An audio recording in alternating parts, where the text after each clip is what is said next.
answer them in the hotel room. Let us first depart now if you do not want to get hit by the arrows of the tribesmen. They are very, very angry. They cannot understand where they are, where they were for so many days. So they cannot recall their past.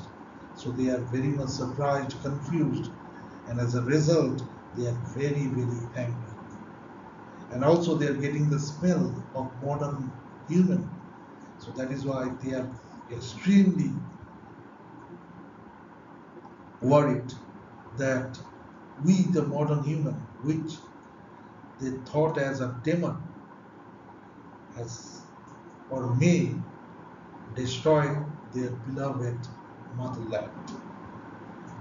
So, first let us depart, then I will answer all your queries. I promise. With this, Professor Bhattacharya stopped his speech and then ran for the chopper along with his friends. Port Blair, the conference room of the hotel.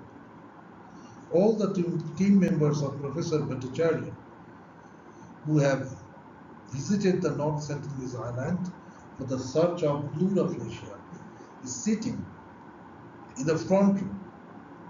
Mohanty and Panda is also there, along with the person who have briefed the team for the mission of Blue Rafflesia in New Delhi.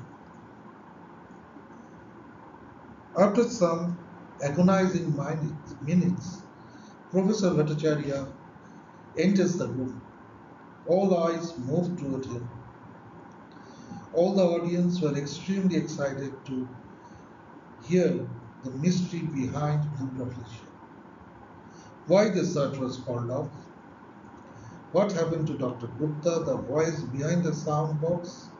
And how Professor found out that the voice behind the box is of Dr. Gupta's?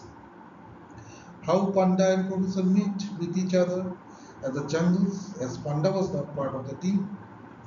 And lastly, what about the mystery of the tiger?